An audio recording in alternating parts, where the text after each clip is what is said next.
What's going on, people? CP3, live from the lab, Sports on the Hill podcast, post game live, week 16, Redskins Titans, disappointing 25-15 loss. This game had a lot going on this week. We talked about previously, earlier in the week, how things would go with Jay and the play calling with the backups. With a quarterback that hasn't really played, that hasn't been in the league for a while. And I must say, I was truly impressed with the game plan that Jay put out there. I was impressed with the execution of the offense. And they actually moved the ball and had time of possession on their side. I mean, granted, they did have a lot of penalties, but I see it was lopsided because Tennessee's offensive line was getting early starts on most of the plays on offense that didn't get called for once. Ryan Kerrigan was getting held. Preston Smith got held on that third down run by Mariota, blatantly in front of everybody, and nothing got called. So the penalties played a role in this game, but at the end of the day, the Redskins had a chance to win the game.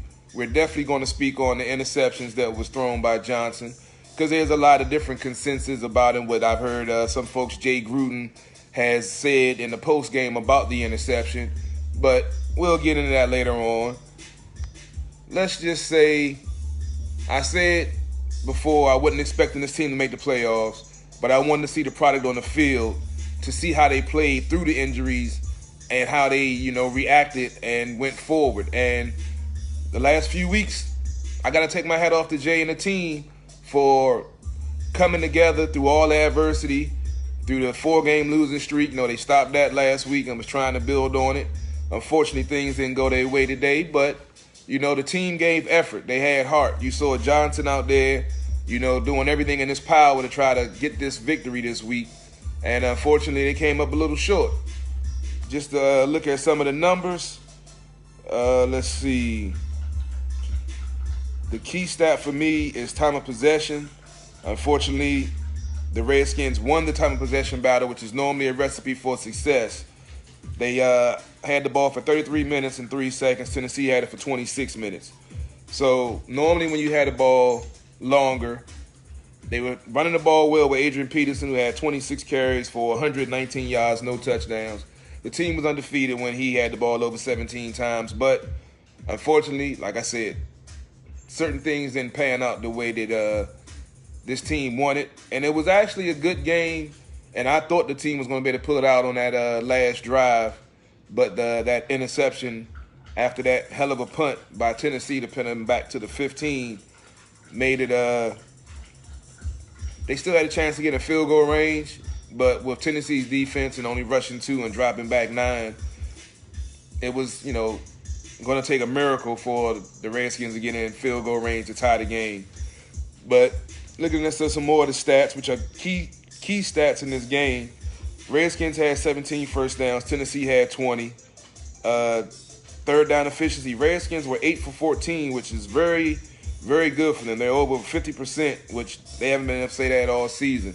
Josh Johnson definitely adds a different dimension to this offense, and I believe he was, 3 for 4 on third down passes, and, all of them for first down. So the team is definitely reacting to him coming into the game, his mobility, his mindset, because he's a, first-round pick, I believe. I don't know if he's a first-round pick, but he was a high draft pick.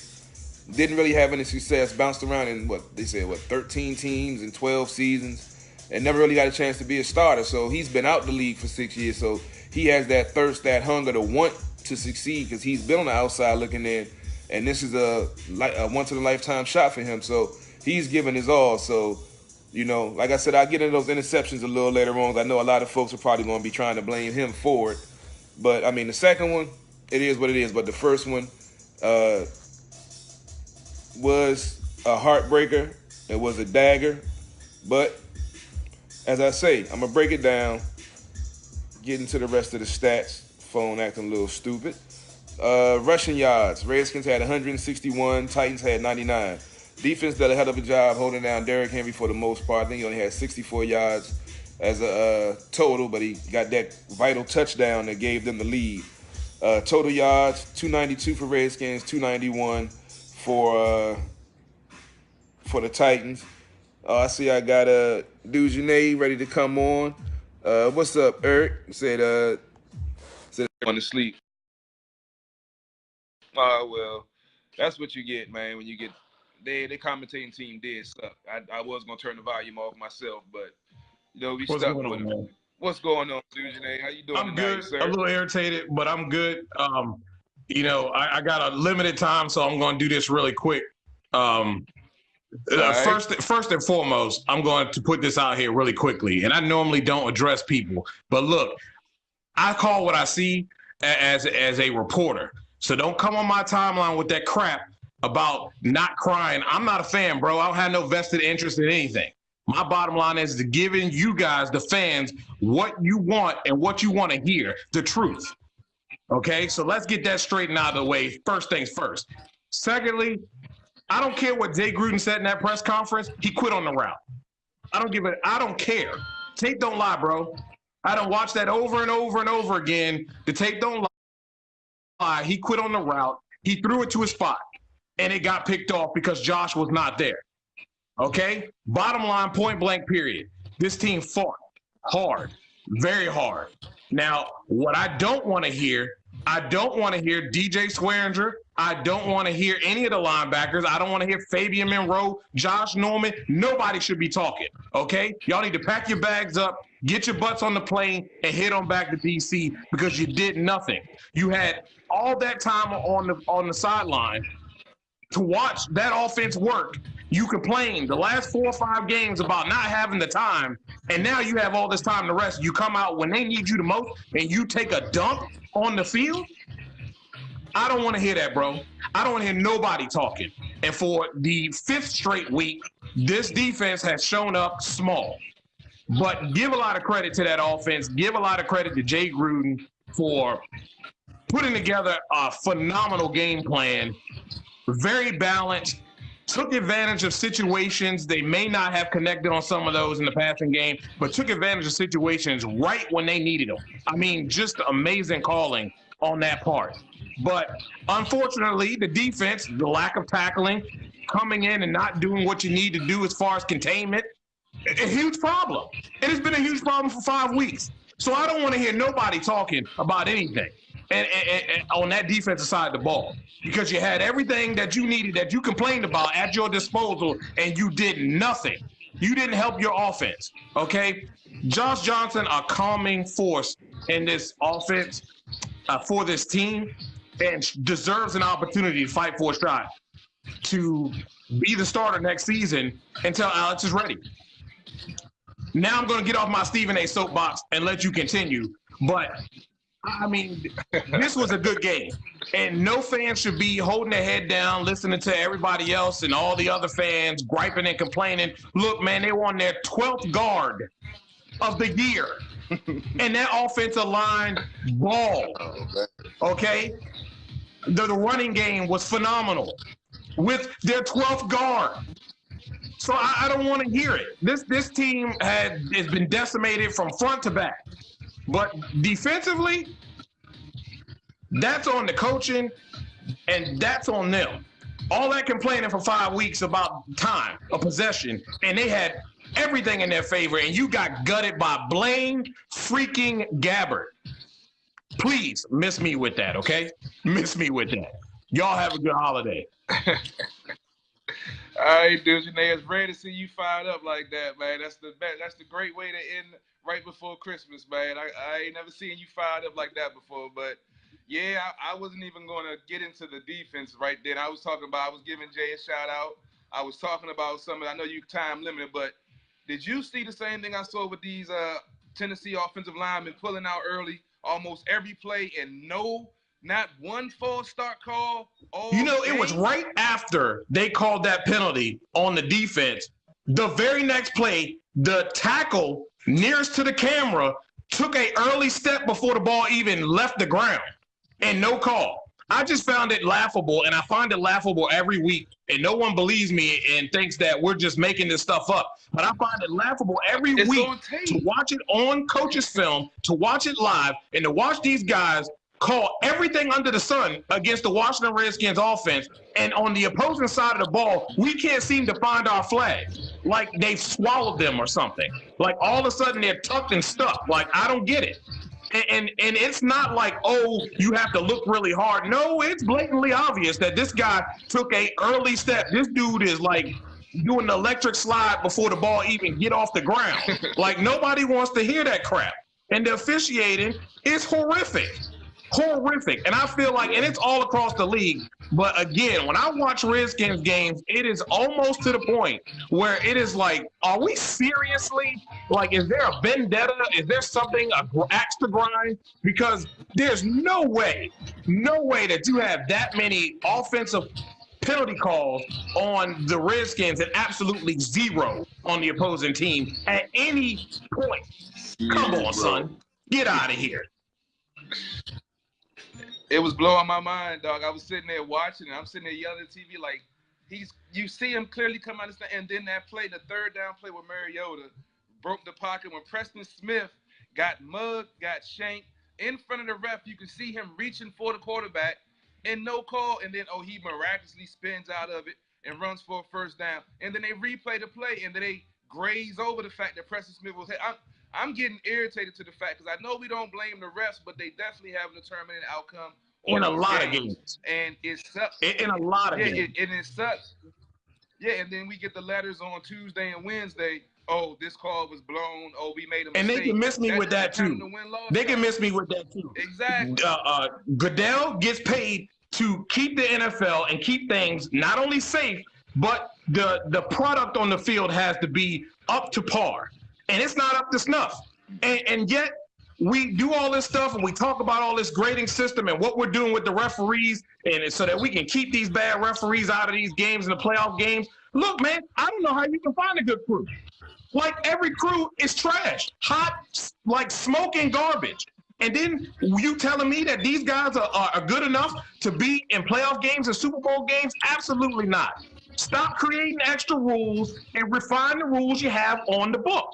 Like, tired of talking about it. We've been talking about this for years, and it continues to get worse. And the people up in the big office in New York just continue to make excuses for these chumps on the field. Like, if you're not good enough to make the calls correctly, you shouldn't be on the field. Like, I can find a 5-year-old or an elementary school kid to make better calls than a lot of these daggone jokers who supposedly know what's going on, and it's their job. Give me a break. It's absurd. Hey, honestly, I'm thinking for real, because all the refs aren't full-time anymore. I'm honestly thinking they're doing this to prove a point, making these botch calls, because like you said, it's across the league. But I've noticed it's been in a lot of the NFC East games, or the team with NFC East teams involved, that we have these non-calls or these controversial calls. I'm starting to think it's like they're showing that, hey, if y'all don't want to pay all of us what we're worth, we're going to give you what you're paying us. And that's why I think we're having a lot of these blown calls and missed calls, because they don't give a damn, because most of them aren't full-time anymore. My man said Ray Charles sees their BS. You're darn right. I mean, it's blatant. It's blatant. All across the league, it's blatant.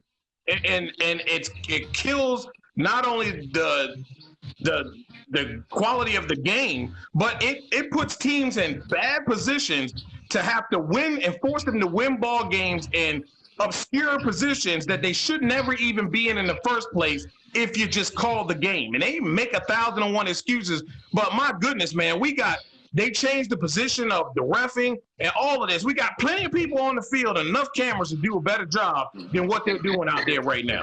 So please, miss me with that. Yeah. I feel you, bro. But I appreciate it, man. I know you got to go. I know you got articles to write and film to look at. But hey, this is one of our best post games, man. Everybody loving you, flaming the refs and showing that fire, man. It rarely comes out, but I love to see it, man. Yeah, no doubt, man. It's just it frustrates me to no end to watch people talk about different things. Stay in your lane and talk about what you know. You know. Don't get outside the lane. And the bottom line is, I love Coach. Gruden, he's pretty candid at the podium. But my goodness, man, don't throw your quarterback under the bus when folks like us can look at the tape and can clearly see that my man, it wasn't a not designed route.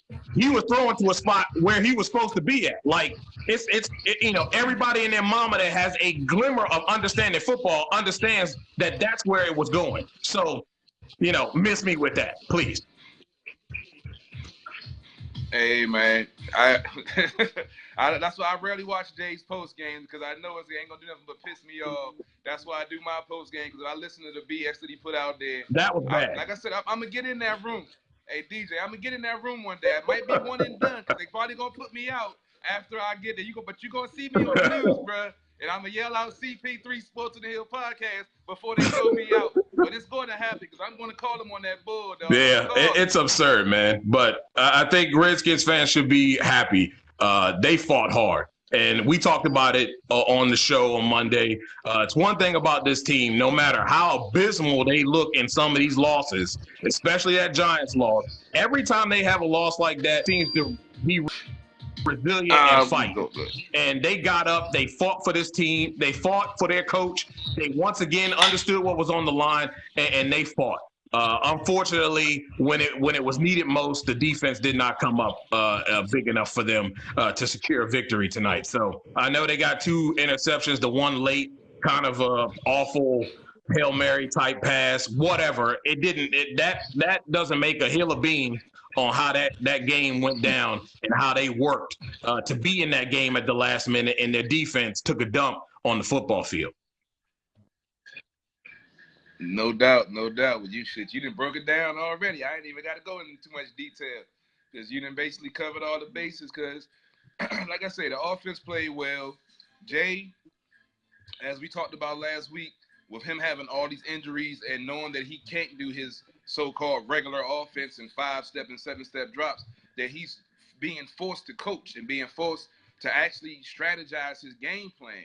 And I think now that we see him actually having to use his brain and not just his ego, we're actually seeing him, the things that we were hoping to see when we got here, of the, misdirection, not necessarily the trick plays, but people being open because of his play designs, which we've seen with McVay, with Shanahan previously. So it's good to see that. And besides that one bonehead play by Josh by hesitating on that route, I'm not even going to say he gave up. I'm just going to say he hesitated, because, like, it kind of made sense when I'm saying it should have been an outside route, and when he saw it inside, he hesitated, but he was open, and it was an open play, and it was an open route. So if he would have kept running like he should have, it should have been a completion, not an interception.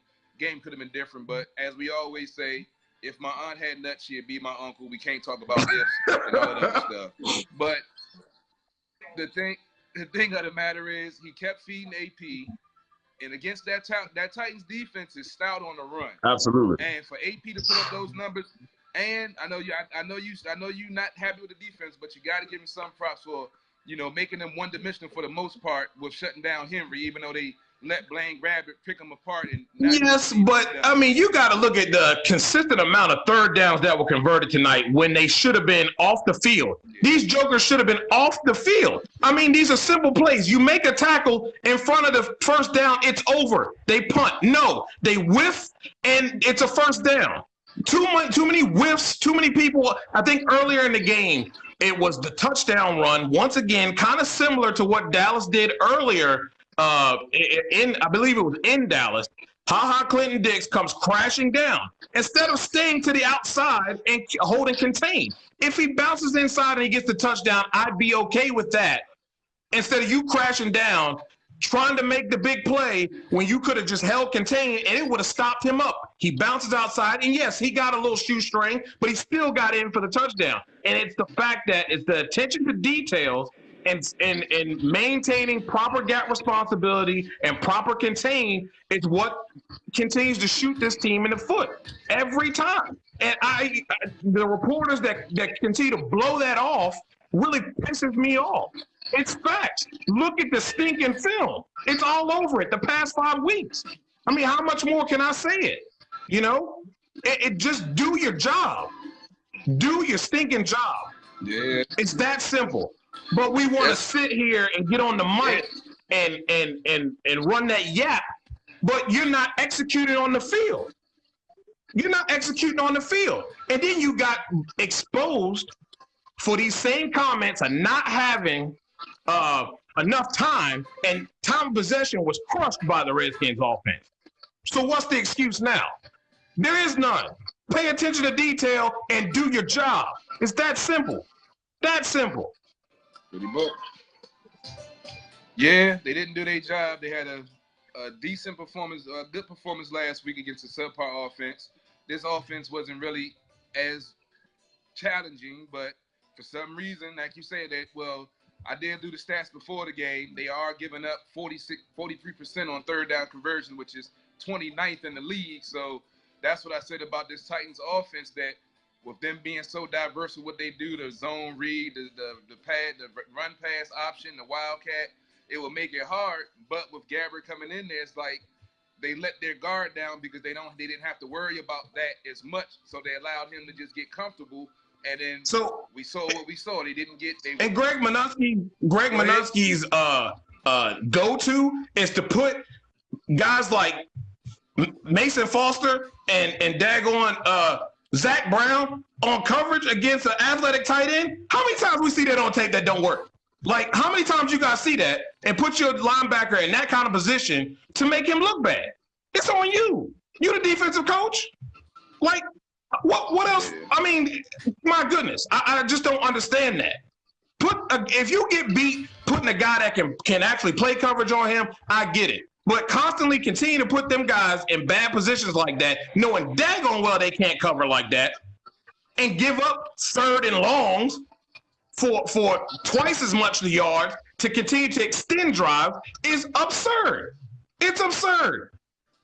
And we looking at the Fire and Jay. Has this defense rallied? Heck no.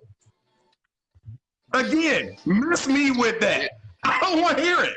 I don't want to hear nothing. Yeah, That's absurd. Just straight abysmal of what they put out there. Yeah, no doubt. We also, segue, got the Capitals game on versus Ottawa. They up 2-0 and just finished the first period. Also got the Wizards and Phoenix game on. That's tied at 52-all with a minute left before halftime. That's an interesting game because Kelly Oubre just got traded to them, to Phoenix. So that's an interesting dynamic to this game. But I got both of those on in the lab. Also, soundtrack by Beats by CP3. Did you see Daniel? He dropped. You see Daniel with the let's blame the fans. He's 100% right. Like, continue to kiss me with. Like I said, I don't want to hear nothing from nobody. Nobody on defense deserves it. You just take the mic and say no comment and move. Get your Snickers bar and get your bag and head to the plane. Don't say jack. Don't want to hear from you on Monday, Tuesday, Wednesday, or Thursday. It's too late, DJ. Apparently, I just got a scroll on my phone. Apparently, Josh Norman had something to complain about the left tackle from the Tennessee Titans. Blah, blah. Let me open up this thing and see. Let me since you didn't want to hear. Let's see what said something about the left tackle. Lewan was mocking. He actually got heated. It's actually post game on the sideline. I'm looking at the video right now. Lewan came onto the sideline where Josh was sitting out on the bench and started basically pointing at him and mocking him. Josh threw his helmet and went to him and started mouthing off at him. Lewan still had his helmet on, and another player took him away. But yeah, that's definitely going to be talked about. He didn't say anything, but some actions was done after the field. I just watched the video just now. You can go check it out on the Score app. It just came across my timeline. That's where I get some of my stuff from. But, guys need to quit it with that he teasing me stuff. He teasing me. Really? We grown men. Come on. Yeah, folks is in their feelings after that game, and when you react like that, you know you didn't do your job. Exactly. You know you did your job. No matter what being said, you can look yourself in the mirror and won't have no reaction like that. Like you said, the defense know, all the stuff they didn't talk, calling the fans out, saying in your time possession. They had the perfect opportunity to put up or shut up, and they got shut up because they didn't do anything to help their own cause or help the team win. So now, at least we know what this team is now. We know the playoff chances are slim. I see some folks commenting, about, if the Vikings lose and this and that. I've said this team isn't a playoff team. No. With the injuries now, with the holes that they have, let's go ahead and play hard. They lose the last two, lose the last one. That's cool. Better draft position, but you have a team that's going to fight. And then you build on like we had with the draft the last 3 years, and then you continue to get better. You got guys coming back, probably going to re-sign AP, hopefully. And then, we see what goes on from there. Let's get the injured guys back, key players, and then, get this team back to full strength. And then they got to draft better, though. So, they got to draft. They spent a lot of time on the defensive line, and that was understandable. I think several people understood or even understood that they needed to address the guard position and did not. They got to address that left guard position. They've got to address the offensive line as a whole. You got to have some versatile guys that are athletic that can come in and fill the spots. And that way you're not, sitting there when things happen, because they do, unfortunately. And with this team, it seems to be regular. You have some guys that you can go to and pluck off your practice squad, wherever, and plug them in because they can get the job done. And you're not, I don't want to say has-beens, but guys who are sitting on the couch that, they couldn't make a roster on any other the other 32 teams. So, and they're not going to start for you in the future. So that, just puts you in a bad predicament. Agree 100%. That's why I've been loving, how they've been gaining depth through the draft, getting younger. Unfortunately, the O-line needs to be addressed. I thought 2 years ago they should be drafting the left tackle for Trick, because we've seen how he's been getting nicked up year after year. And everyone was talking about Ty Nsekhe. For some reason, I thought he was 28. I didn't know he was 33. Yeah. So he is definitely not the answer for the left tackle problem. So I'm sitting there scratching my head. I was like, 28, okay, a stopgap for 4 or 5 years, draft somebody else. But at 33, if you're hanging your hat on him being your next left tackle, you're going to be drafting him. That's not the long-term solution. It's not. Yeah, so they definitely have to do some. I don't know what the draft looked like. That's, your field of expertise in NCAAs with the offensive line. So I know you'll have some quality stuff out this offseason about prospective offensive linemen. And maybe we could CC it to Bruce and Jay, and maybe they can, get an idea of what they need to be looking at. Or maybe put Scott McCloughan's name on there and see if they, try to steal it. And we're like, yeah, we're going to use his idea like they did with everything else the last couple of drafts. But you didn't hear that from me. That's what I've heard, because he's using his scouting department, which Scott left behind when he was, terminated or let go or whatever you want to call it. But, hey, real quick, I want to shout out my guy, Rob Brown. And I hope some real people are looking at this, because that man deserves a show on the radio right now. And why he doesn't have one, it really blows my mind, and it really grinds my gears. So shout out to Rob Brown. One of the best guys that I know doing sports, especially here, and a guy who has been an inspiration in doing what I do today. So appreciate that, dude. Hey, man, that's what it's all about. Like I said, you inspired me to do what I'm doing now. He inspired you. That's what it's all about. We pass the love and show the love. And, we look out for each other because, it's a small clique of us real, sports guys that actually talk real sports. That's not just sitting around under, because they know somebody or somebody hooked them up with something, or, I ain't going to get political. I'm going to leave it at that. I'm going to leave it at that. I'm going to stay, I'm going to stay neutral right here because, no politics on Sports on the Hill. But it's definitely, encouraging to see other folks out there doing, we're expanding. We're in 4 different markets right now. We got a sponsor for the network. We're working on a sponsor for the show. So folks are appreciating what we're doing. And I gave a shout out the other night on the end of the year, show. But I appreciate all the hard work and time you put in. Like I said, I know you got articles to write and stuff to do, but you're taking the time out to, talk to the fans and talk to Sports on the Hill podcast to, break it down for us. So, man, appreciate all the time and all the work you put in with the show. Yeah, no problem, man. I appreciate being a part of it, man. I appreciate it a lot. Thank you. Hey, man, it's all good. But I know you got we got you for longer than expected. I know you got to probably write some articles, man. So, as always, man, appreciate it. Talk to you. Happy holidays, and I'll holler at you next week, man. I'm probably going to do a Facebook Live or something. Not Well, I might do one Christmas Eve. I don't know. I'll hit you up if you want to jump on. We pretty much covered the whole game, so really not too much more to say. But we can still talk. I might talk some real caps, quick some before I get off whatnot. here. I want to address what Daniel said about. He said Josh Johnson gets a game ball where the defense really deserves to have to examine themselves and honestly ask, are they wanting to grow with this team or no? And I think that is 100% correct. I mean, they're definitely going to have to look themselves in the mirror. They left a lot out there today. Countless third downs, third and longs. They were giving up, extending drives. And then, of course, the last drive where they have very little time to go down the field, and they give it up and give up a touchdown on top of that.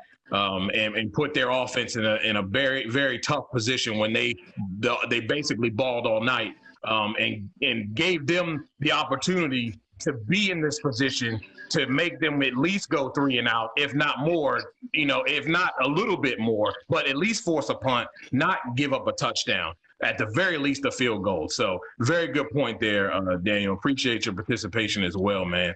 Thank you. Yeah, man, it's valid points, man, valid points. But, I mean, all in all, you look at it, team played well. They played inspired ball. They could have laid the goose egg like they did against the Giants, but they came out, fought hard. Should have been a victory. I was hoping for a victory, but, sometimes it goes like that. All we can wait for the game against the Eagles next week to see how they play. There's, like I said, a slim chance.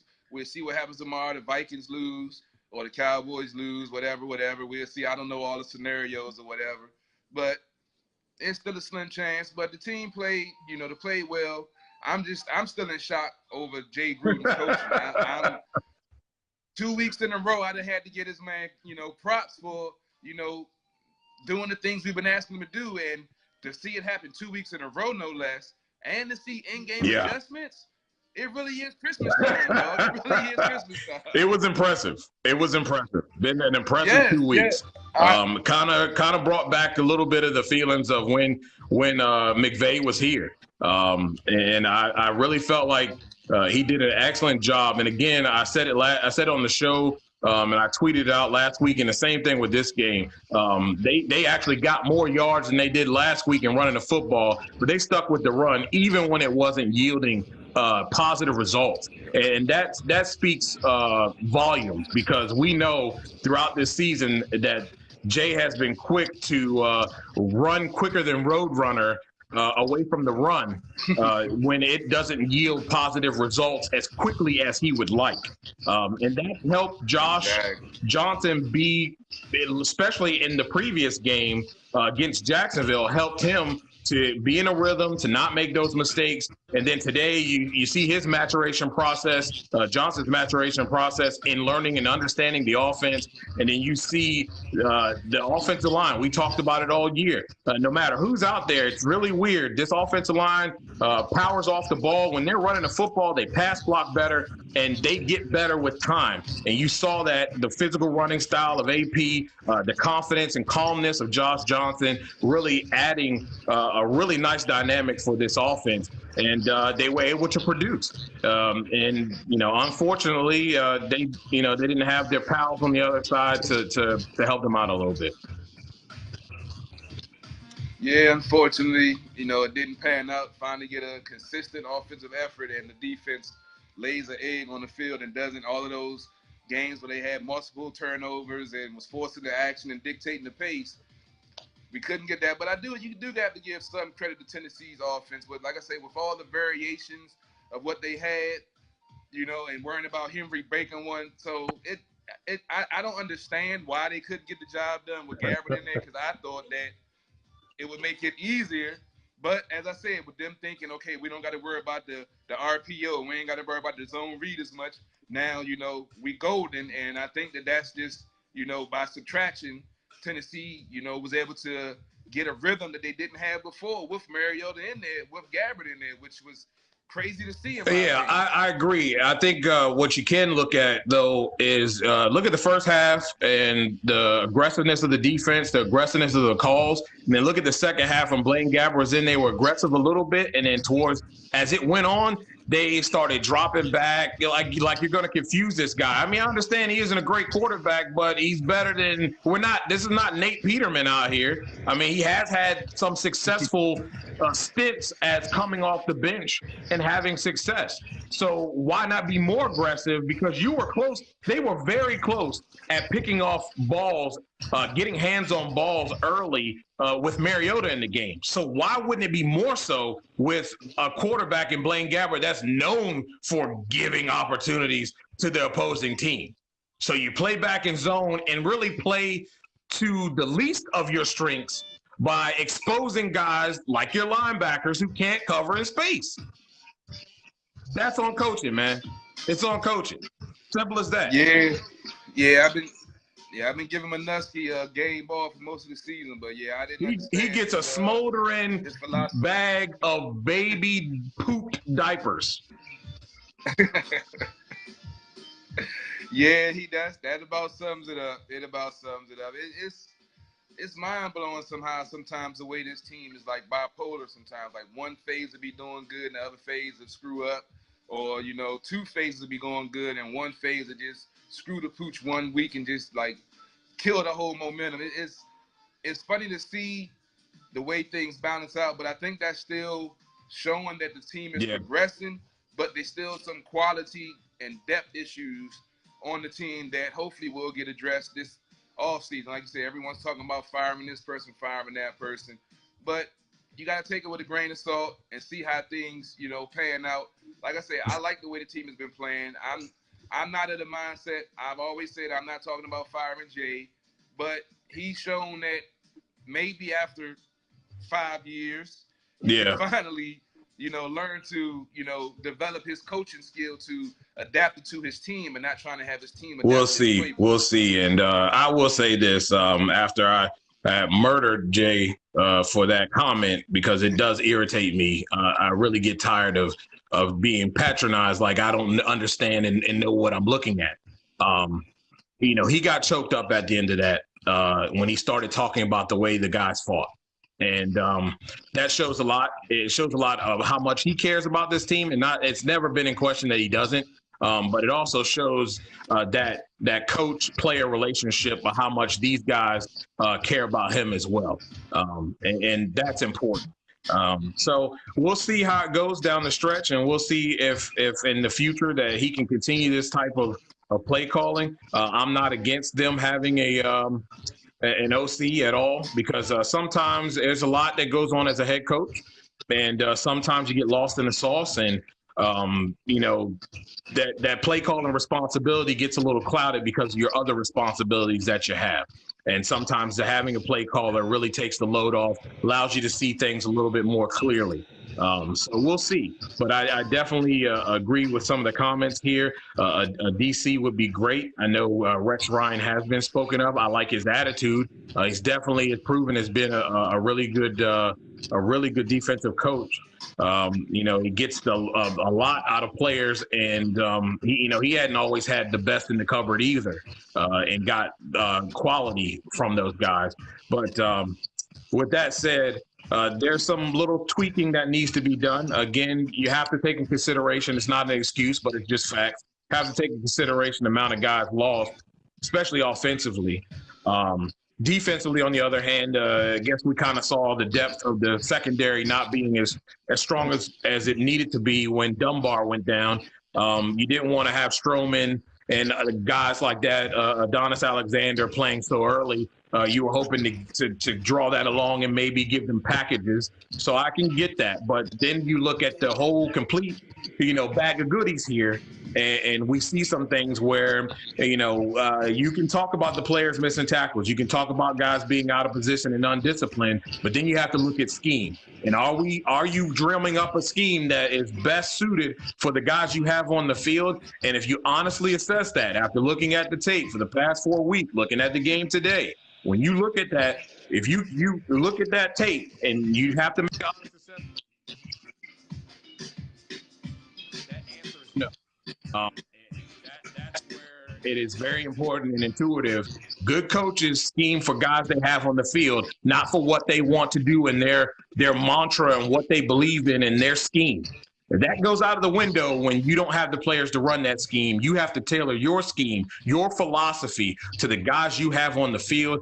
And today, after looking at it for the past 5 weeks, and at some of it, in some areas longer than that, since the Atlanta game, I think you have to make an honest assessment that said coach is not getting it done in that department. And that's the responsibility. That's what you as a coach are responsible for. So leave that up to the fans or what they think on that. But that's the argument presented to the court. True. The Rex Ryan possibility, I can see that as a strong possibility. Him being a Trump guy, Snyder being a Trump guy, and I'm just connecting the dots. I'm not touching that. And I must say, when I did coach, I was using Rex Ryan's 46. So from old Kansas State, I still got the video cassettes. If I still have my VCRs, I'd still be looking at that old footage my damn self. So it would be nice to see. I mean, I'm not into the bringing up the old coaches to, try to relive whatever they've done in the past, but Rex Ryan has been quality defensive coordinator, and that might be the veteran presence and mindset that this team would need on a defensive level to get where they should be with this 3-4, with the talent that they have.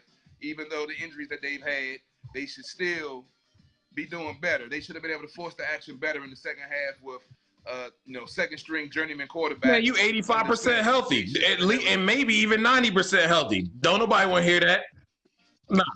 Nah. You can't. They don't have they can't say nothing about injuries. You got a few guys out. Oh, go cry me a river.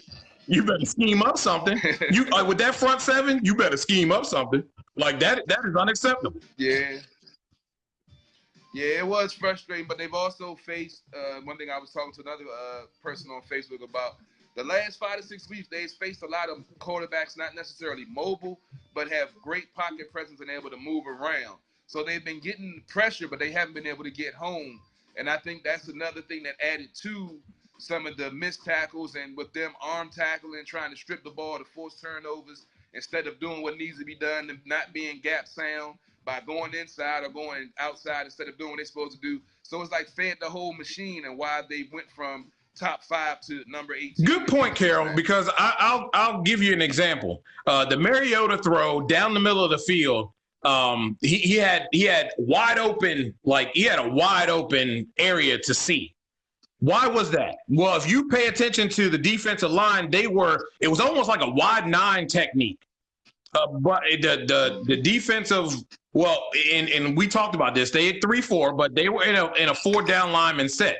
Well, the 2 nose tackles inside were way to the left and right of the center and guard, more slanted to the guards. If you're facing and looking at the offensive line as the quarterback, they're faded to their left and to their far right, of those guards. So it leaves a natural gap down the center of the offensive line. Now, your center on the offensive line is going to play to the left or the right to help out the guard and in a brush tackle or brush block type technique. Well, it enabled Mariota to step up and then to hit that ball down the seam in that bracketed coverage, because it was nobody in his face. Everybody blew right past him. It created a natural Bruce Smith type rush.